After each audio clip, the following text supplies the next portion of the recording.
So let us imagine a region in space that where we have potentials like equipotential line of 10 volt and another equipotential line of 20 volts and another equipotential line of 30 volts like this. Okay, so let's say that you want to move from point 1 to point 2, and if you bring a charge from point 1 to point 2, so you do some work on the system, and the work done is independent of the path you take, and that is the nature of the conservative field.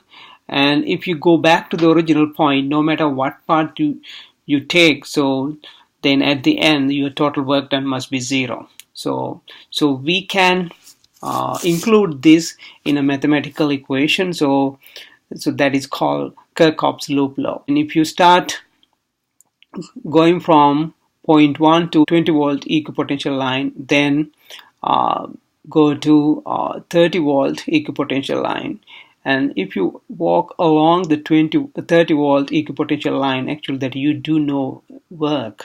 You don't do any work by moving the charge along the equipotential line. And let's say then you reach the point 2, and you move to another point. We then go back to our 10 volt potential line and come back to the original point. And if you think about this path, and I can name these important points as A, B, C, and D. And if you consider the loop 1, A, B, 2, C, D, and 1, so by moving a charge along this path, you do no work on the system. And that means in terms of potential, it can be written as delta V loop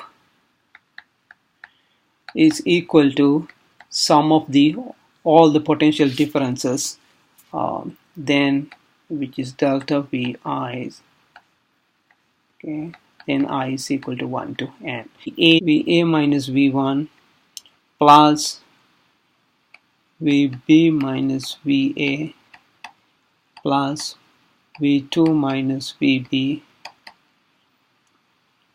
plus VC minus V2 plus VD minus VC plus V1 minus VD.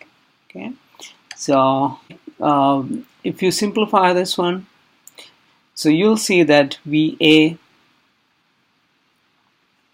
cancel with VA and V1 cancel with V1, and all other terms cancel actually, and at the end what we get is 0. This is Kirchhoff's loop law. So in any given circuit, if you consider a loop starting from one point and go around the circuit and come back to the original point, so then what you find is sigma delta Vi, I is equal to 1, and should be equal to 0.